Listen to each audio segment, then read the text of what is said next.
ना रद, जिसकी बात को कोई रद्द ही ना करे, चाहे देवता हो, चाहे राक्षस हो, चाहे सुर हो, चाहे असुर हो, चाहे दानव हो, चाहे मनुष्य हो, कोई भी हो। देवऋषि नारद की बात को कोई रद्द नहीं करता है, इसलिए देवऋषि नारद को हर जगह जाने का अधिकार मिला है। तो इसलिए देवऋषि नारद कैलाश पर्वत पे पहुंच गए और भोले बाबा के कुटिया में देखा कि भोले बाबा आश्रम में समाधि लगाए बैठे हुए हैं। मैया पार्वती के पास पहुंचे, माँ से कहने लगे, माँ हाँ कैसी बैठी हो? बोले कैसे क्या बैठे, भजन कर रहे हैं, बाबा समाधि में हैं। बेटा नारद, हाँ मैंने देखा है आप आजकल कहीं आते जाते नहीं हो, क्या बात है? आना जाना बंद कर दिया माँ मैंने। क्यों? बोले माँ आपको नहीं पता, सुर नर मुनि जन सबकी यह रीति, और स्वार्थ लाग करें सब प्रीति।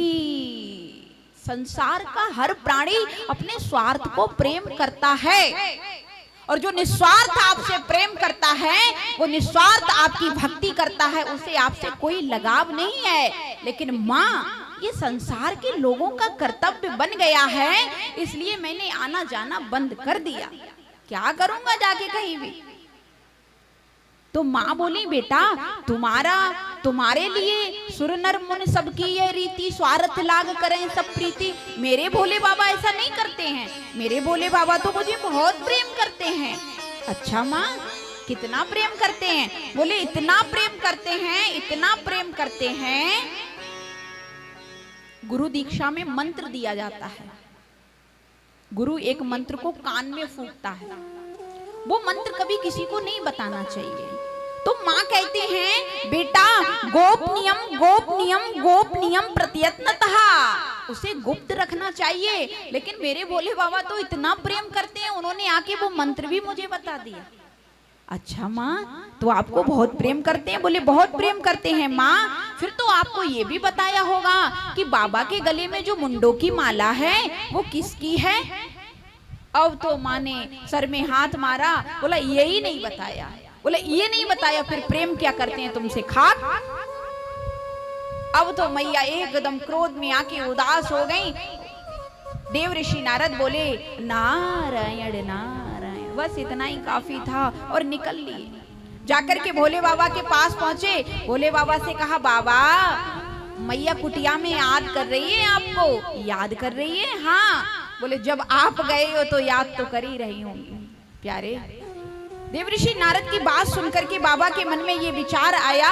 बाबा जैसे ही सुना बाबा ने, और तुरंत बाबा आश्रम में प्रवेश किए। जैसे ही आश्रम में आए, मैया तो कोप भवन में चली गई। मैया जब कोप भवन में चली गई तो भोले बाबा कहने लगे, अरे आप दुर्गा जगदम्बा पराम्बा काली होकर के और कोप भवन में। कोप मानी क्रोध, भवन मानी घर। पहले हमारी माताएं बहनों के लिए राजा महाराजाओं के भी समय पर और देवताओं के समय पर भी एक कक्ष बनवाया जाता था रूठने के लिए।